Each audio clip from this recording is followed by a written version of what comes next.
అక్కడ పాపం పెద్దమ్మ ఒకటి మాట్లాడింది. నమస్తే జగన్. మాట్లాడదు. నమస్తే అండి ముఖ్యమంత్రి గారికి, శ్రీ శ్రీ శ్రీ జగన్మోహన్ రెడ్డి గారు, మా జగన్ బాబుకి నమస్కరించుకుంటూ, ఆంధ్రప్రదేశ్ హరిజన క్రైస్తవ వెనుకబడిన తరగతుల సేవా సంఘం ప్రెసిడెంట్. నా పేరు మేరీ పాల్ పద్మావతి దేవి. నేను యూట్యూబ్లో చూశాను, లోకేష్ మా గవర్నమెంట్ వస్తే మేము చెప్పిన వాళ్ళకే పథకాలు, మేము చెప్పిన వాళ్ళకే ఇళ్ళు, మేము చెప్పిన వాళ్ళకే రేషన్ కార్డులు, మేము చెప్పిన వాళ్ళకే ఆధార్ కార్డులు, అన్నీ ఏది ప్రతి ఒక్కటి కూడా మేము చెప్పిన వాళ్ళకే ఇస్తాము అని చెప్పడం నేను విన్నాను. అది చూసి మేమందరం కూడా స్పందించి, మాది దెందులూరు నియోజకవర్గం, నేను 85లో వైఎస్ఆర్ గారు ఆశీర్వాదంతో ఎమ్మెల్యేగా కంటెస్ట్ చేశాను. మేరీపాల్ పద్మావతి దేవి సార్కి తెలుసు, నేను కలిశాను వారిని ఏలూరులో కూడా. మేమందరం కూడా మా సొసైటీ నుంచి, మా ఆంధ్రప్రదేశ్ హరిజన క్రైస్తవ వెనుకబడిన సేవా సంస్థ నుంచి మంగళగిరి వచ్చి మన లావణ్య గారికి సపోర్ట్గా మేమందరం కూడా క్యాంపెయిన్ చేసి ఆవిడ అఖండ విజయాన్ని సాధించాలని కోరుకుంటా ఉన్నాము. అక్కడే కాదు, పిఠాపురం కూడా వెళ్ళి అక్కడ కూడా మేము 100 మంది మహిళలతో వెళ్ళి అన్ని వివరించి చెప్పి, నా ఎస్సీలు, నా బీసీలు, నా ఎస్టీలు, నా మైనారిటీలు అనే సీఎం కావాలా, ఎస్సీలో పుట్టాలని ఎవరైనా కోరుకుంటాడా అనే సీఎం కావాలా అని మనం అందరం ఆలోచించుకోవాలి. మన దగ్గర ఉన్నటువంటి సలహాలు సూచనలు అన్ని బాక్స్ లో వేస్తే జగనన్న గారు స్వీకరించి వాటన్నింటినీ చక్కగా చదువుతారు. ఆ బాక్స్లలో మన సలహాలు సూచనలు వేయండి. సమయాభావం వలన, అన్నకి ఇంకా ఎక్కువ ప్రోగ్రామ్స్ ఉండడం వలన ఇక్కడ నుండి మనము అన్నని వీడ్కోలు చెప్పవలసిన సమయం ఉంది. కాబట్టి దయచేసి ప్రతి ఒక్కరూ సహకరించాలని కోరుకుంటున్నాను. నమస్తే జగనన్న, ఇంత దగ్గరగా మిమ్మల్ని చూడటం చాలా ఆనందంగా ఉంది. మీరు చేకూరుస్తున్న పథకాలన్నీ కూడా చాలా బాగున్నాయి. వృద్ధులకి ఇంటికి వచ్చి ఉదయాన్నే పెన్షన్ పిలిచి ఇవ్వటం కానీ చాలా బాగుంది.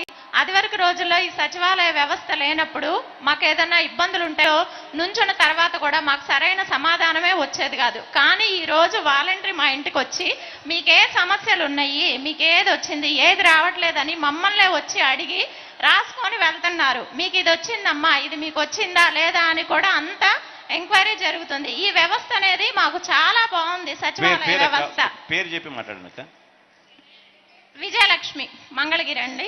ఈ ఆరోగ్యం అనేది ఆరోగ్యశ్రీ ద్వారా 25 లక్షలు ఇవ్వటం వల్ల చాలా మంది కూడా చూపించుకోగలుగుతున్నారు. ఆరోగ్యపరంగా కూడా చాలా మేలు కలుగుతుంది. ఇవన్నీ పథకాలు. ఇంకొకటి, మన జగనన్న చెప్పింది చెప్పినట్టుగా చేసిన ఏకైక సీఎం.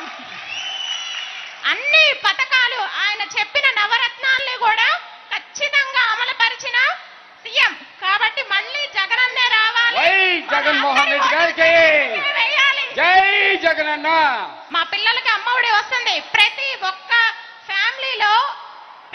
ఫ్యామిలీలో మాకు ఈ పథకం రాలేదు, ఏ పథకం రాలేదు అన్న వాళ్ళు ఎవ్వరూ కూడా లేరు.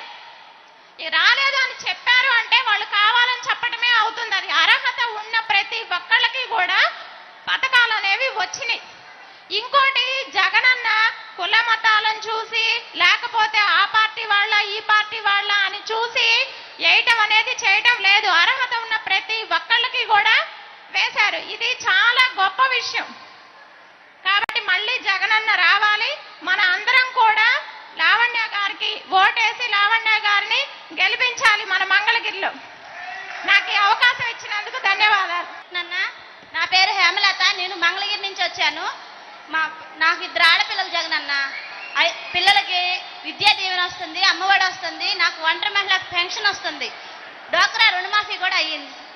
అలాగే నాకు ఇంటి స్థలం కూడా వాలంటీర్లు ఇంటికి వచ్చి పిలిచి జగనన్న ఇలా ఒంటరి మహిళలకనే కాకుండా పేదవాళ్ళకి ఇంటి స్థలం అనేది ఇప్పించారు. కానీ ఆ ఇల్లు స్థలాలు వచ్చేసి కోర్టులో వేసి మా బోటి వాళ్ళకి అన్యాయం చేశారు చంద్రబాబు నాయుడు గారు. ఇలా చేయటం అయితే కరెక్ట్ కాదని నేను అనుకుంటున్నాను.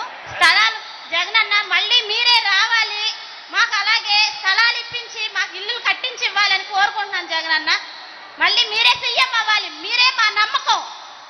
జై జగన్, జై జగన్. మొత్తం 54,000 మందికి ఇంటి స్థలాలు ఎవరికైతే ఇవ్వడం జరిగిందో, చంద్రబాబు నాయుడు గారు ఏదైతే అడ్డుకోవడం జరిగిందో వాళ్ళందరికీ కూడా చెప్తా ఉన్నాను, ఏదైనా కానీ సూర్యోదయాన్ని ఎవరు కూడా ఆపలేరు. పేదల జీవితాలు వీళ్ళందరికీ కూడా అక్కడ ఇచ్చే కార్యక్రమం చేస్తాం.